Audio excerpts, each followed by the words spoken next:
कल हरीश मिश्रा को पुलिस ने गिरफ्तार किया था, क्या था पूरा मामला, क्योंकि आप उस केस को आप हैंडल कर रहे हैं? देखिए, हरीश मिश्रा जी समाजवादी पार्टी के नेता है जी। इनके ऊपर जो इन्होंने एफआईआर दर्ज कराया है क्राइम नंबर 118/25, इस प्रार्थना पत्र के अनुसार इनके ऊपर करणी सेना के लोगों द्वारा तथा उनके 8-9 लोगों द्वारा उनके ऊपर प्राणघातक हमला किया गया था, जिसमें हरीश मिश्रा को कई जगह शरीर के महत्वपूर्ण भागों में गंभीर चोटें आई थी, जिनका इलाज शिव प्रसाद गुप्त अस्पताल में चल रहा था।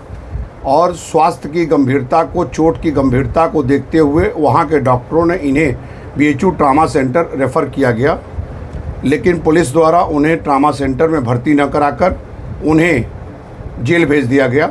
जबकि उनके खिलाफ जो मुकदमा दर्ज हुआ था वो साधारण धाराओं में मुकदमा दर्ज था, उसमें कोई गंभीर धारा नहीं लगी हुई थी, लेकिन जेल भेजने के मकसद से उनके ऊपर गंभीर धारा की बढ़ोतरी दिखाते हुए जो पुराना 307 था, नया बीएनएस के 109 के तहत सेक्शन की बढ़ोतरी करके उन्हें रिमांड बनवा के जेल भेज दिया गया, जहां उनकी जेल में आज भी हमारे जूनियर के द्वारा मिलकर जानकारी की गई तो उनकी स्थिति चिंताजनक बनी हुई है जी।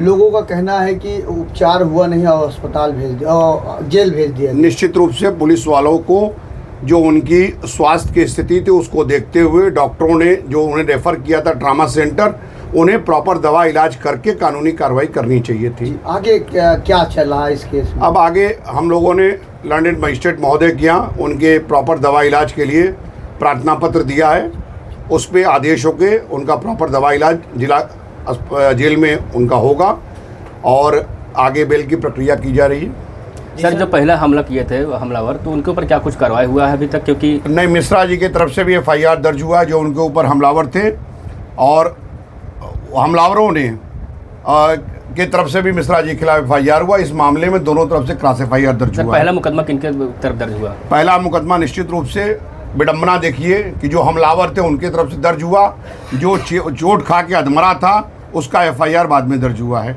ये पुलिस की विडम्बना ही है। क्या गिरफ्तारी हुई? जो क्रॉस केस है, इनको पब्लिक के द्वारा गिरफ्तार करके थाने पर हैंडओवर किया गया था, लेकिन पुलिस द्वारा उनको छोड़ दिया गया।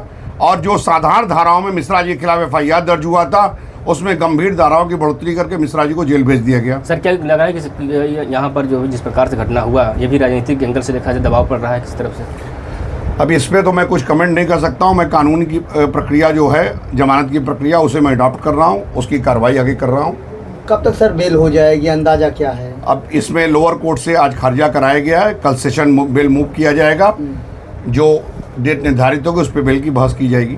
सर, जो घटना हमला हुआ था, हमलावर जिन्होंने जो हमला किए थे, तो वहाँ पर सीसीटीवी फोटोज जो कुछ मिला हुआ एविडेंस रूप में, जैसा मुझे उनके परिवार के द्वारा जानकारी मिला कि मिश्रा जी के ऊपर लोगों ने प्राणघातक हमला किया था, जो वहाँ के स्थानीय सीसीटीवी फुटेज में रिकॉर्ड है, जो स्थापित करता है कि जो हमलावर थे वो धारदार हथियार से इनके ऊपर हमला किए थे। मिश्रा जी द्वारा बचाव में वो जिन लोग जो हमलावर थे उनके ऊपर उन्होंने अपना बचाव किया, जो भी उन लोगों को साधारण चोटें उससे आई होगी भागने में। मिश्रा जी ने किसी के ऊपर कोई हमला नहीं किया। वहाँ का स्थानीय सीसीटीवी फुटेज जो उनका परिवार बता रहा है, देख कर बता रहा है कि ऐसा वहाँ रिकॉर्ड है। पुलिस को इस मुद्दे पर भी वहाँ का स्थानीय फुटेज निकालना चाहिए और वास्तु स्थिति की जानकारी करनी चाहिए। सर, घटना होने का कारण क्या था, क्यों इतनी बड़ी घटना हुई? ये जैसा कि मीडिया के लोगों से, पत्रकार बंधुओं से जानकारी हो रहा है कि एक दूसरे पर जो बयानबाजी था उस बात को लेकर हरीश मिश्रा जी के ऊपर प्राणघातक हमला हुआ था। जी, बहुत बहुत धन्यवाद सर।